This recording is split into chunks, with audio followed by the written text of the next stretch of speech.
this video, I'm going to show you how you can do a cloud backup without duplicating your data. Now, no doubt you're familiar with Dropbox. The problem with systems like this, Dropbox and Google Drive and MSN's OneDrive, is that it requires data duplication in most cases, unless you move your files right to them. What I mean by that is that you have a folder on your computer where you have to put the files for them to be synced to the cloud. Now, that may or may not be a problem. If you have lots of disk space, maybe you don't care. Or maybe you want to move your files to the Dropbox folder, but sometimes you don't. For instance, you have your pictures and so on. You might want to keep them in your pictures library and not move them into your Dropbox folder. Now, the way around this is to use a different storage platform, and I suggest iDrive. With iDrive, you get 5 gigabytes for free, and you can easily get 2 more gigabytes, so for a total of 7. Okay, so all you have to do is set up an account. If you go over to pricing, you can see the different ones you can get here, but we're just going to go with the free. So we'll click on free here. And then put in your first name, last name, email, password. You have to put this identification in and create your account. Okay, so I'll create my account.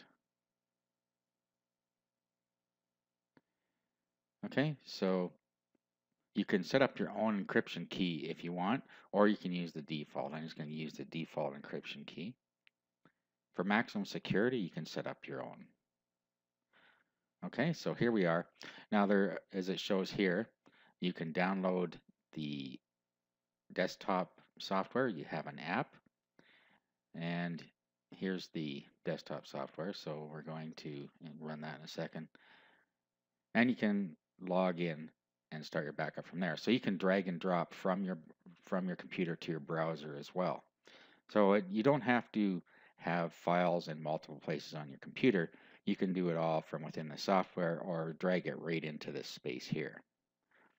Okay, so let's install the software here.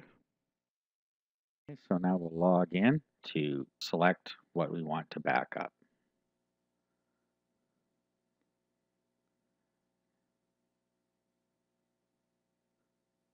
Okay, so now we can go through the tree. I'm going to unselect all of this here, and then I'll pick what I want to back up, and we'll go from there.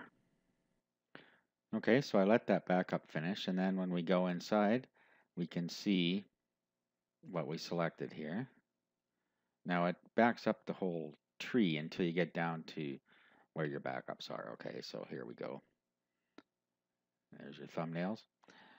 Okay, so if we want to create a shortcut, we can right click on here and we can create a shortcut. Now, if we go over here now, see where it says shortcuts? If we go in there,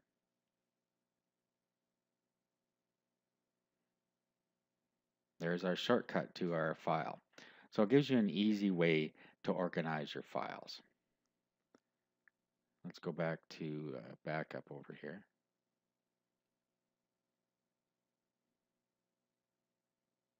You can add more files and folders right up here.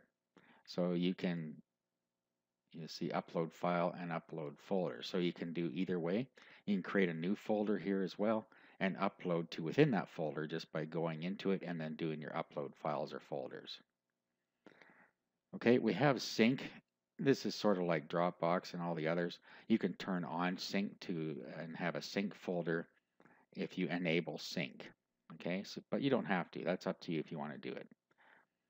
Okay, and now also if we go over to the right side here and click there, we can go over here and download the different apps. So you see that I got 0.5 of a gigabyte extra for downloading the Windows app. So any device you have, for instance your Mac, your iPhone, Android, okay, so I could download this and install it on my Android and log in, and then I'll get my other 0.5 gigabytes. Okay, so it's really simple to use. You can schedule your backups to happen when you want, or you can back them up as you see fit. So let's open up the app again. Here we can restore if we needed to. If we go into restore, okay, there's our files there. We have our scheduler, so we can schedule when we want our backups to happen. Our sync we've already talked about. Server backup, that's a separate part here that we won't use for our personal account. Okay, let's go back to the desktop for a second here, and you'll see that we have Remote Manager. Okay, so you can enable remote management just by setting it up in your application that you downloaded. Okay, another thing that's pretty cool is that you can go and you can back up your Facebook account. So you won't lose any of your Facebook pictures. You can back your photos and videos. You can back them up and keep them in iDrive as well, so you don't lose those if for some reason you lose your Facebook account.